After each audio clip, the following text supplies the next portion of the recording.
Parce qu'en fait, si la santé mentale n'est pas au top, en fait, ça ne suivra pas. Ou alors, ce sera super difficile. Moi, je sais que si j'avais continué mon année dans ces conditions, en fait, dans tous les cas, je sais que la finalité aurait été que j'échoue. Parce que j'étais pas là mentalement. J'étais vraiment trop. J'étais à la limite de la dépression, en fait. J'étais pas là du tout. Et les notes n'auraient pas suivi, les révisions n'auraient pas suivi, j'aurais pas pu. Je m'appelle Océane Konyenda, j'ai 19 ans et je vais commencer un bachelor en communication. Et entre-temps, je travaille au bureau en tant que standardiste à l'hôpital. Ouais.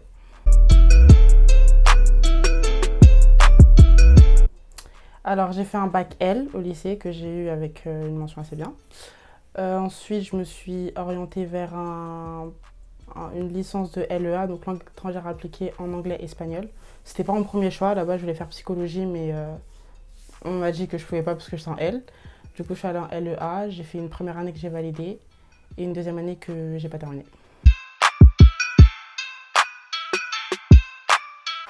Alors, ma première année, je l'ai terminée sous Covid.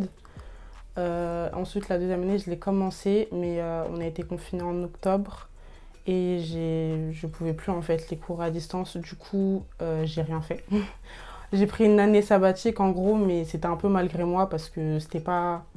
C'est juste les conditions qui m'ont forcé à arrêter en fait. Déjà la première année, je l'ai terminée sous Covid comme j'ai dit, c'est-à-dire que les examens de fin d'année, etc., je les ai faits à distance et c'était super compliqué pour moi parce que, enfin pour nous tous on dirait parce que, enfin je dirais plutôt parce que c'était nouveau pour tout le monde.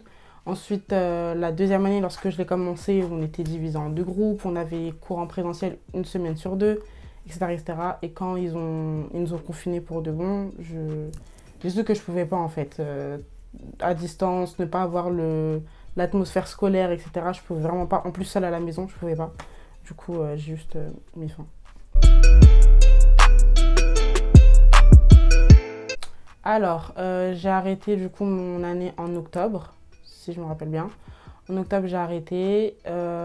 Étant donné que j'avais travaillé dans un centre commercial quelques mois avant, enfin quelques semaines du coup avant, j'ai essayé de reprendre contact avec eux pour retravailler là-bas, mais ils ne recrutaient pas. Comme quasiment tous les magasins, quasiment personne ne recrutait parce que tout le monde était confiné, rien n'était ouvert. Du coup, c'était assez difficile d'un point de vue mental parce que je voulais pas rien faire et il y avait quand même la pression des parents aussi dans le sens où tu vas pas à l'école, dans ce cas-là, fais quand même quelque chose. Sauf que je pouvais rien faire, j'étais vraiment bloquée en fait.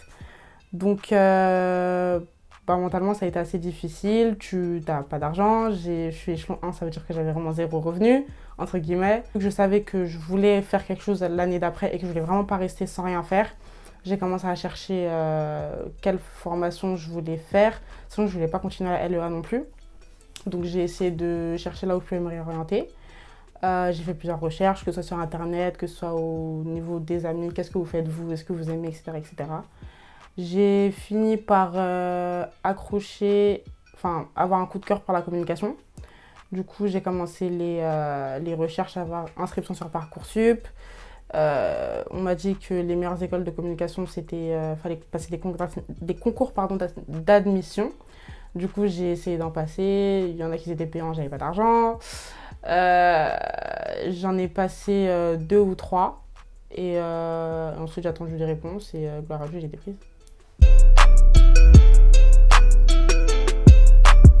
Franchement, j'étais au plus bas parce que, j'avais pas d'argent. Deux, enfin, ouais, surtout les personnes avec qui j'étais en LEA, elles ont toutes continué leur licence malgré tout. Et moi, je me sentais nulle en fait parce que tout le monde continue et toi, t'es là, ah, je peux pas. Du coup, tu t'arrêtes, c'est relou. Tu te sens un peu. Genre, je sais pas, je me sentais seule déjà parce que tout le monde allait à l'école sauf moi. Je pouvais même pas dire ouais, je travaille parce que je travaillais pas. Ma mère, elle s'inquiétait. Elle voulait vraiment que je reste pas à rien faire. Du coup, elle me mettait la pression sans trop vouloir me mettre la pression. C'est-à-dire que tout le temps, elle me demandait, oui, du coup, c'est comment? T'as regardé, t'as cherché, tu fais comment? Un peu ça, il y avait aussi le permis. En fait, il y avait trop de choses que j'arrivais pas en fait à faire. Et du coup, c'était frustrant. C'était frustrant, c'était... Ouais, c'était frustrant.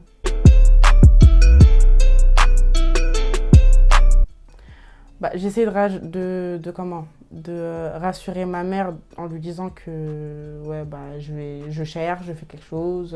Là, ça prend pas à cause du Covid, mais nan, etc. Sauf que, enfin, ça pèse en fait. Ça pèse.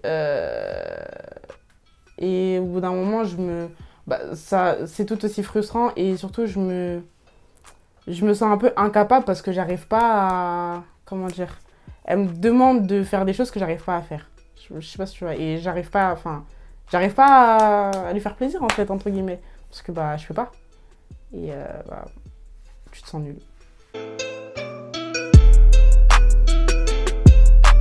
En positif, je dirais que l'année sabbatique m'a aidé bah, du coup, à trouver une nouvelle formation, vu que je me suis réorientée, qui j'espère va très bien se passer. À la fin quand même de mon année, à partir de l'été, j'ai pu travailler, j'ai trouvé des emplois, 2 emplois même. Donc bah, ça m'a fait des nouvelles expériences professionnelles, même sociales, parce que du coup j'ai été au contact des gens dans le monde du travail et ça m'a beaucoup appris. Euh, Ça m'a appris à gérer l'argent parce que bah, c'est très important et je savais pas du tout le faire. C'est-à-dire que déjà j'avais peu de revenus vu que j'avais que la bourse. Et en plus de ça, ça partait très vite. Ça veut dire qu'au bout du 4 du mois, j'avais plus d'argent. Alors que je recevais ça en début de mois, quoi. Euh, et puis à travailler sur ma santé mentale aussi. À me dire des paroles positives, que oui, tu vas réussir, que oui, t'inquiète pas, tu vas trouver. Me rassurer moi-même parce que, enfin, tout le monde peut me rassurer, mais si moi-même je le fais pas, bah, ça marchera pas. Me convaincre que c'est juste genre une année sabbatique entre guillemets, que c'est juste quelque chose de passager et que je vais finir par trouver un travail, un revenu plus conséquent, que je vais finir par trouver une formation et que même si je vais devoir me réorienter après, au moins j'aurai trouvé quelque chose, que voilà, que chacun son temps en fait. De mon année sabbatique, bah du coup vu que c'est comme si c'était divisé en deux en fait. Il y avait la partie où il y avait tout qui était négatif pardon, et la partie où en fait à peu près tout s'est arrangé. Du coup ça m'a appris des leçons en fait. Et du coup, enfin, ouais, c'était dur, mais au final ça m'a beaucoup appris. Et du coup, je dirais pas que qu'il y avait des côtés négatifs de ouf. Parce que voilà, j'avais pas d'argent et pas d'école. Ouais, ça m'a fait mûrir parce que oui, déjà j'apprends à gérer mon argent et apprendre à gérer son argent, c'est quelque chose qu'on fait quand on est grand quand même.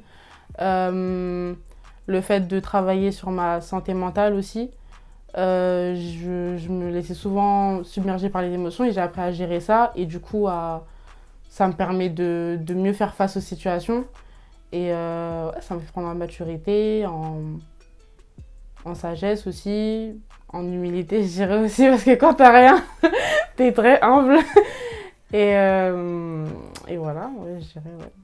Et à me réjouir du bonheur des autres aussi. Parce que du coup, quand je voyais tous mes amis réussir leur licence et tout, et moi n'avoir rien fait, bah, j'apprenais quand même à. Enfin, je me disais, chacun son temps. Du coup, je suis contente pour eux. Je sais qu'un jour aussi, bah, moi aussi, j'aurai mon diplôme, etc. Je vais valider ma licence, etc. En tout cas, pour l'instant, je suis contente pour eux. L'année, il faut la préparer, moi, je pense. Parce que moi, c'était vraiment fait comme ça, en fait. Ok, j'arrête. Et je pense que le mieux, c'est de préparer cette année, à savoir se donner des objectifs à base de moi, je veux atteindre ce niveau-là, je veux réussir à faire ça, etc. etc. Des objectifs pardon, à atteindre. Si vous n'avez pas de revenus, trouvez quand même un emploi ou une activité qui peut vous rémunérer.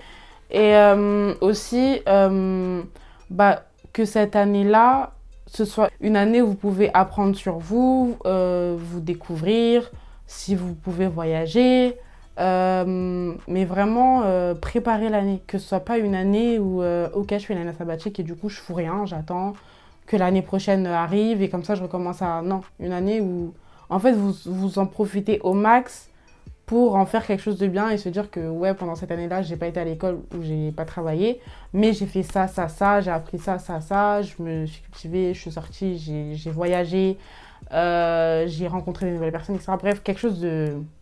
Voilà. En conclusion, ouais, la santé mentale avant tout. Parce qu'en fait, si la santé mentale n'est pas au top, en fait, ça ne suivra pas. Ou alors, ce sera super difficile. Moi, je sais que si j'avais continué mon année dans ces conditions, en fait, dans tous les cas, je sais que la finalité aurait été que j'échoue. Parce que j'étais pas là mentalement. J'étais vraiment trop... J'étais à la limite de la dépression, en fait. J'étais pas là du tout. Et les notes n'auraient pas suivi, les révisions n'auraient pas suivi, j'aurais pas pu. Prenez soin de vous en premier. Ne vous comparez pas aux autres. Chacun... Franchement, je ne dirai jamais assez, mais vraiment chacun son temps en fait. Ça sert vraiment à rien de se comparer. Enfin, faites les choses comme vous le sentez. Et saturez-vous de paroles positives envers vous et pour vous et pour vos vies. Parce que bah, ce qu'on dit prend vie en fait.